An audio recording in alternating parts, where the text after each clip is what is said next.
This podcast is sponsored by the Fargo Moorhead West Fargo Chamber of Commerce. The Chamber is a catalyst for growth and prosperity and is here to protect and promote business, inspire innovation, cultivate communities, and influence action. Learn more at fmwfchamber.com.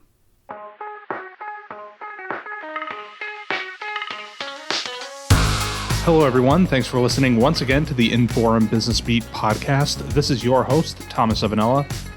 I'm here to get you caught up on the latest business news from around the Fargo Moorhead area.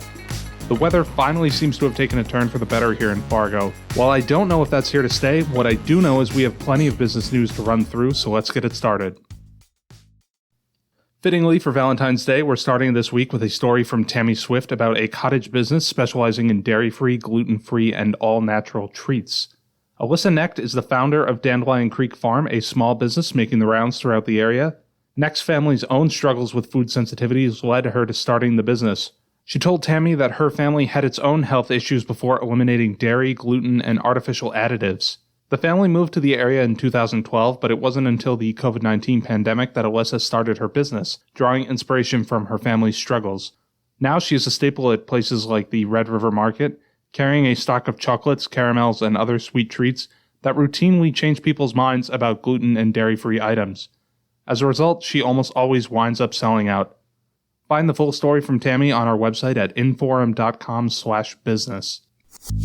After a few weeks of negative news in the food service industry, it was nice to have some positive news come out last week with word that Himalayan Yak has opened its second Fargo location.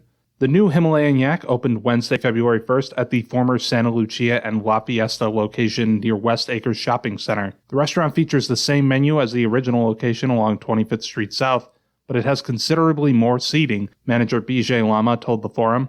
As for the future of the original Himalayan Yak, Lama said they will wait and see how the new location performs before making a decision. This is now the third winter in a row that I've had a chance to visit with Vanna Adventure Vans for a story. While that may sound like a lot of publicity for one business, when you grow as quickly as they have, you tend to turn some heads. In case you aren't familiar, Vanna Adventure Vans is in the business of building custom, four-season, off-grid camper and conversion vans.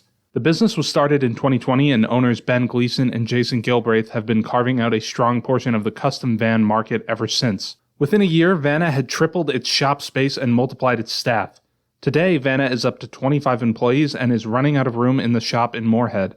As a result, the business is moving to a production facility in West Fargo, which will be 5.5 times larger and increase capacity tenfold.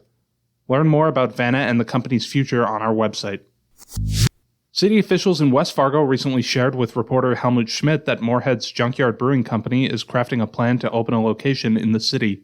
According to City Economic Development official Casey Sanders Berglund, the city has prepared an incentives package for Junkyard which, if fully utilized, would amount to nearly $700,000.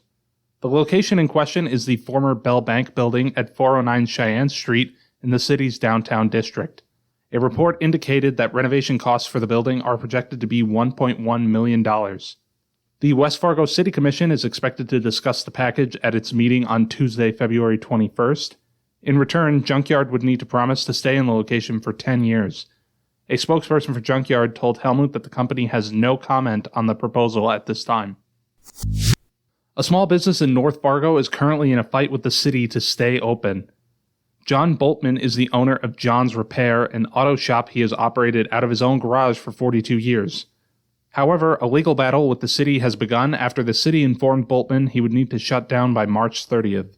In a statement, the city wrote that the garage has broken the terms of an agreement and special use permit it had with the city. The statement added that in its current state, John's Repair also violates planning department and building inspection codes. Meanwhile, the Virginia-based Institute for Justice has taken up John's cause, writing that the city is violating its own ordinances as well as the North Dakota Constitution. With less than 2 months until the deadline, it's unclear what the next step is. However, Boltman is in danger of facing fines of $1,000 per day as well as possible legal action. RetroDisc in Moorhead will shut down its brick-and-mortar operations after almost 30 years in business. Owners Tim and Elaine Gaslin have run the business since its founding. Their last day open will be March 4th. Ultimately, the Gaslins listed a variety of reasons for closing. For one, overhead costs have risen, plus running the shop 6 days per week has become demanding. The digital age has also led customers to drift away from analog devices, but above all, the building holding RetroDisc is scheduled to be demolished to make way for Moorhead's 11th Street Railroad underpass. It won't be the end for RetroDisc, however, as the Gasolins plan to adapt with an online presence on Amazon and eBay.